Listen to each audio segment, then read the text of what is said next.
ওই কিস্তি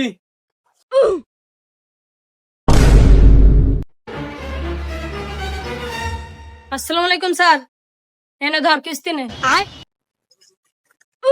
কিস্তি কি রাগ করে দিতে চাও নাকি? রাগ করবো না তো কি বড় করবো? প্রত্যেকদিন সকালে বোর মুখ দেওয়ার আগে তোর মুখ দেখতে আইনিস। এই জানেন হইছে বাইগান ওই যে ইফতারের বর একটু পাঠাই দিয়েন, ওকে শুধু কিস্তি লাগিয়েই থাকে। আজকে আসুক, কিস্তি আজকে নিয়েই ছাড়বো। আচ্ছা ঠিক আছে, পাঠাই দিতেছি। কিস্তির জন্য ভাই মানুষ পাঠাই দেওয়া লাগে? আপনাকে তো খাই কাজ কাম নেই, সকাল রাতে এসে ব্যাগ নিয়ে বেশি মারেন। এই শোন, কিস্তি কি দেবো না? আপনি তাহলে কিস্তি দেবেন না? না দেবো না, খাই কাজ কাম নেই, দুদিন পরে পরে আসা কিস্তি নিতে। আব্বা আব্বা ওসে ওই তাহলে ওই কিস্তির টাকা যখন দিবা না, তাহলে ওই টাকা করা দাও, আমি এক বাক্স ননি ফপ কিনবো আর খাবো। এ আপনার সাথে কোনো কথা নাই, আপনি ভেজালি লোক, আপনার বর পাঠাই দেন। কিসের ভেজালে লোক? আব্বা আব্বা ওর মারমু না। না আজকে মারতে মানে হাটটার মার পাঠাই দিতে। বাইগান মা এই বন্ধ সুদার জন্য আব্বা আমার মাইরিস। হেই, এই বারো সবার কারে? হেই, গালি করেন কার? এটা তো আমারই ছেলে। ও হো হো, আপনার ছেলে মানে তো আমার ছেলে, আগে বলবেন না।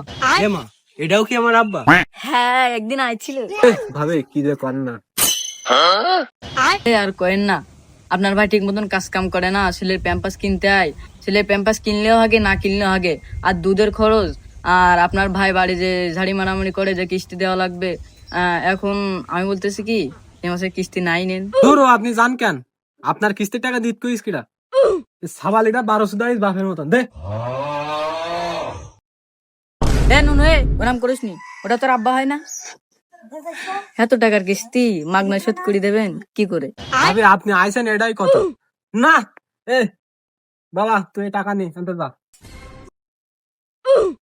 নুন হয়ে এনে ধর কিস্তির বই, তোর আব্বার যেই কবি কিস্তি শোধ, আমি আসতেছি যা।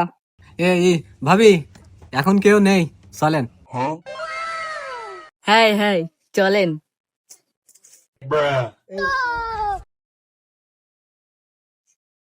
কিরে পা আসতিস না কেন? খেলার মাগি এদিন থেকে এত কেসে সদাই কি করি? এই ঘরটা কি খেলার জন্য দিছি নাকি? আমি তো তাই 12 ভাতারি বিয়ে করেছি। তাই কি হয়েছে? কিস্তি শোধ করার জন্য আমার যা করা লাগবে আমি তাই করব। এই জন্য তো কই ফেলি বিলি কি করি, আমি থাকিনি বাড়ি, আমি একটা তো আমার দিলি হয় না। হাত ছেড়ে দেন ভাবি, আমি যাই, আমি বুঝদারি আজকে হবে না। এই শালা তুই কোনে যাস?